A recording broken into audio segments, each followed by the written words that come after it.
Hello humans, welcome back to my channel.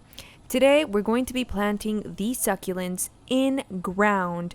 I have a small bed right in front of my door in the living room, which you can see from the inside. So I want it to look really nice and pretty, and I'm sure that these plants are going to do the trick.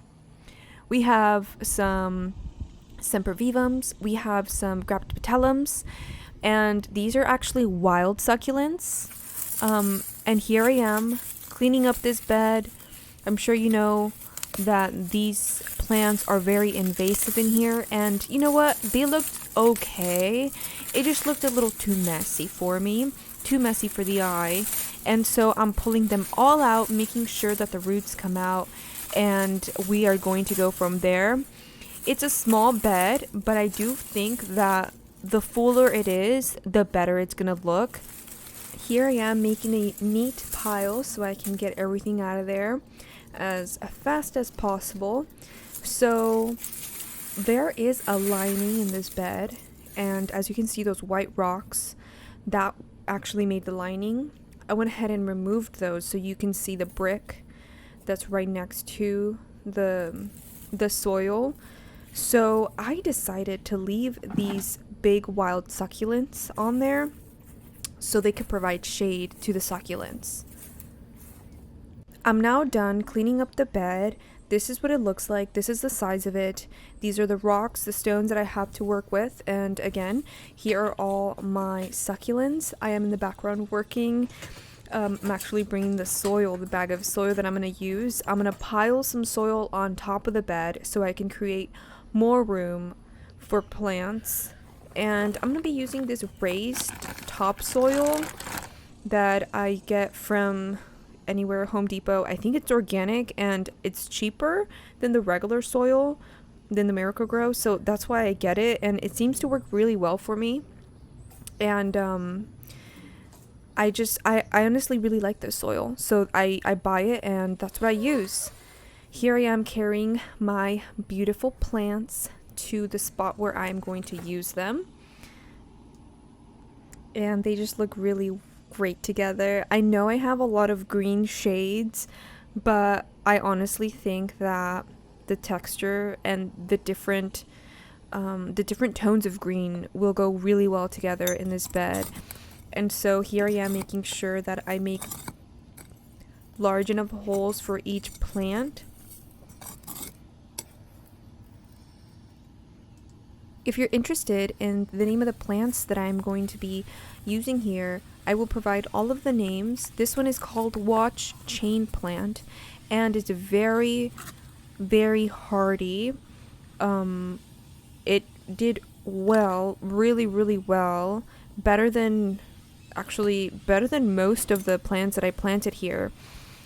Let me tell you that I planted these plants in the summer. It was, I believe, right before the summer started, and that was not a good idea on my end because Texas is very, very hot. I mean, we hit 100 degrees. We hit, 102, 103 degrees on a regular summer day. So it was a very bad idea on my end, but you know what? I learned my lesson, and I actually just have to show you what happened in my experience, just so you could learn from my experience and won't have to repeat something that isn't going to work for you. So here are the graptopetellums. These are very sun hardy, very heat hardy. However, they didn't do well here. So what I had to do is I had to move them, transplant them into another bed that is located in a shadier spot. Now, this bed is actually located in the west side of the part of the house, and so, as you already know, you might not, but the sun rises in the east and sets in the west, so this bed gets the majority of the sun throughout the whole day. So that's why most of these succulents fried and didn't make it. And it's also because, it's Texas. It's Texas, baby. For a while, I thought that they just needed time to acclimate to the soil and the new environment. So what I used was an umbrella. I used an umbrella, a huge umbrella that covered them all throughout the hottest hours of the day.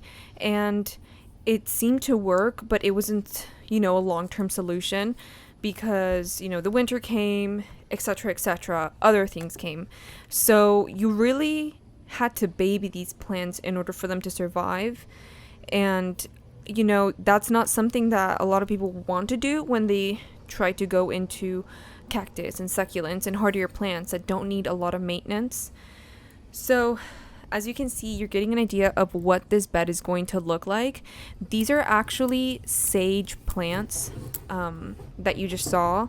And I'm removing some of the leaves from the bottom of these stems just so I can have a cleaner view of everything. And this is just healthier for the plants too. It has a less likelihood of getting infested with certain things because I'm going to raise the soil, therefore I have to decrease, I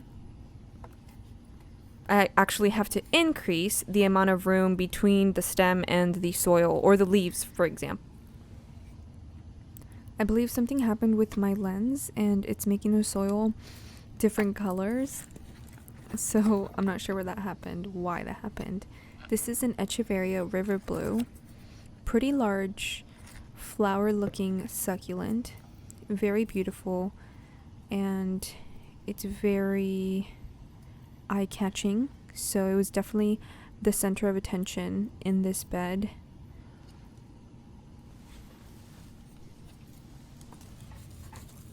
I had to remove some baby succulents. Now this one is going in. These two colors are just look so well together. I absolutely love the combination of these two colors and the plants and the textures.